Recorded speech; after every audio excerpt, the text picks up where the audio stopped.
Hey there, Rihanna Sennett with Just Add Water Floating Camps. Today we're going to talk about two different stove options that I've got on both of my houseboats. So come on aboard, let's show you how to cook some food on a boat.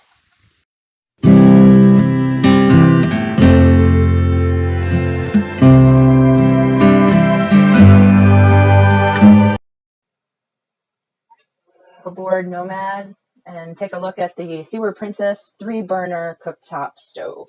So this stove came with Nomad when I purchased it. Thank goodness, it's a fantastic stove. As you can see, that burner ignition knob was broken when I purchased it, so I simply have to light it with a wand lighter. It's just a manual thing. That's not a big deal for me. If it's a big deal for you, maybe that's a consideration with the type of stove that you purchase. So this is a 3-burner stove. I've never had any issue cooking what I need to on the boat for myself or my guests. If you have a big pot, you can cover over 2 of the burners just to facilitate that process, but it's a great stovetop. You can see that there's safety railings to prevent any slippage off the top of the boat, or excuse me, off the top of the stove. And then here I'm just demonstrating for another video how to light the stove. So but just to show you the capacity, you know, a small pizza or medium-sized pizza could fit in there. I've baked a casserole, that type of thing. Nothing too crazy for capacity, but just not needed on the boat.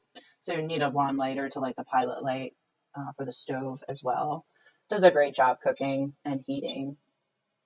There's also a broiler function, so you can do toast on the inside, which is very nice. So this stove is not gimbaled. If you're in a situation where you're going to be on open ocean or where you're going to have a little bit more wave action, that's certainly a consideration for your install. We're looking at about 20 to 23 inches, depending on the stove, for the width of the installation, and then the depth is based on how many burners, cooktop burners, you're going to have on the stove that you desire.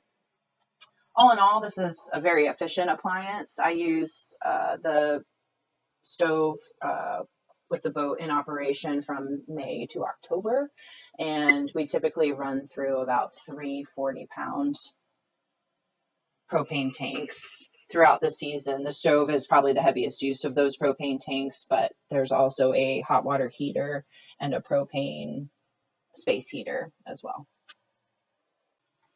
So now let's hop aboard Roam with her 2-burner drop-in cooktop. So Roam is much simpler than Nomad. We decided to just do a simple 2-burner cooktop.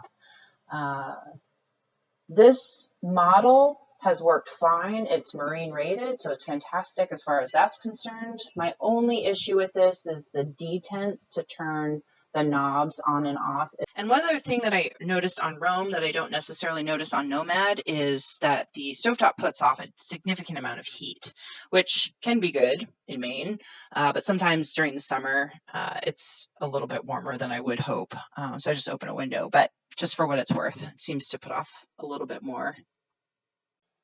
Again, I'm on a calm lake, so I don't necessarily have to worry about things falling off the counters or off of the burners, so no need for any sort of restraints.